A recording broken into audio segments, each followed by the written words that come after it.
What do you think about this generation of wrestler in the locker room versus, old school? Because I mean, you've been through the Sheik, you've been through ECW, you've been through WWE. What do you think about this age and this locker room?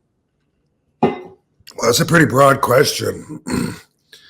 um, I mean, I've seen it change obviously a lot. When I got into the industry, it was still a closed door society. The wrestlers still protected the business, and the ways that they made money. It was real important to them, and kayfabe was very strong. Nobody got back in the dressing room that wasn't a wrestler or part of the company. They would get beat up and thrown out, and it was like that when I got in. So to see it, to see that substance of it, the nucleus of what it used to be, which was like a secret society, it was like a good old boys club, and to see that dissipate really into a much larger, universally acceptable and adaptable climate, to where now it's a work safe, friendly environment. Everything's politically correct. I was just talking yesterday to Katie, and I was saying it's so crazy now to think, like, if two wrestlers got in a fight in the back, it's likely that there'd be a lawsuit, just like as if it was two people that got in a fight at the mall or something. We're in a society where we're told that we're entitled.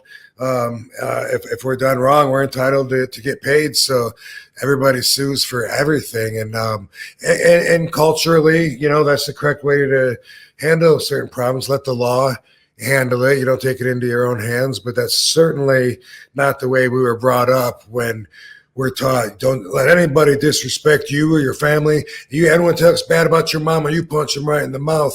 Well, that kind of stuff will, nowadays put you in jail and also cost you a lot of money.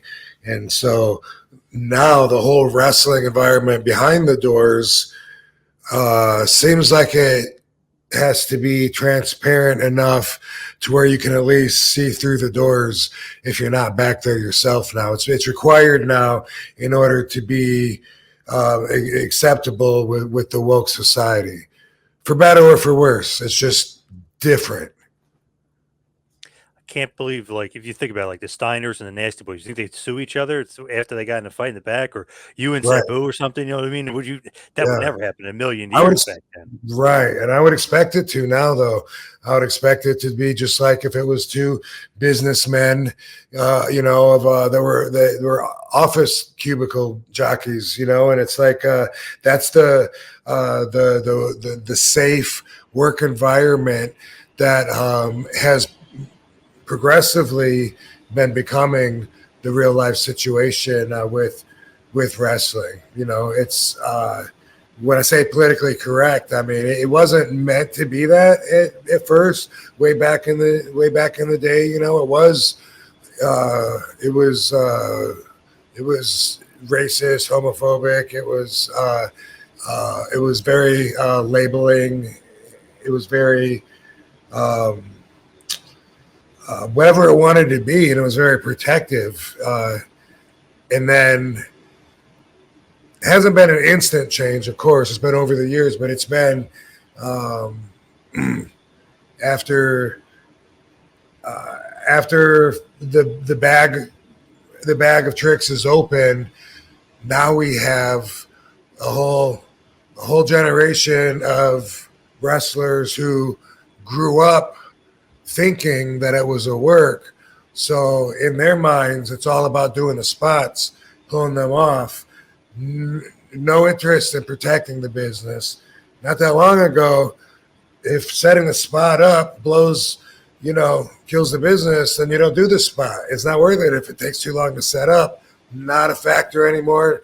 Now it's people that grew up believing it's a work, thinking that they are catering to a crowd of people who also think it's a work. And then they're, obviously going to have a challenge getting the same reaction when when everything has changed to that. But that's what I see. That suspension of disbelief is gone in a lot of those matches. When they do stuff like that, you just totally lose. It's like, oh, come on. You know what I mean? You just totally lose yourself in the match. And sometimes, from my perspective, I can see it in the little things because they're not committed in their mindset. They're not out there, trying to not get hit in the face or trying to get out of the way or giving it everything they got. They're just going through motions sometimes too still until it's time to go. Then they go early, make the other person look like an idiot for running in when no one's home anyway. All that stuff. I feel like if I taught a class to them, I really feel like I could help bring the mindset to where it needs to be. But I don't think I'm going to do that. And I don't think the platforms are talking to all the fans and open people about all the little details like that I see. But in the end, even if people don't know what's missing, they know something's missing.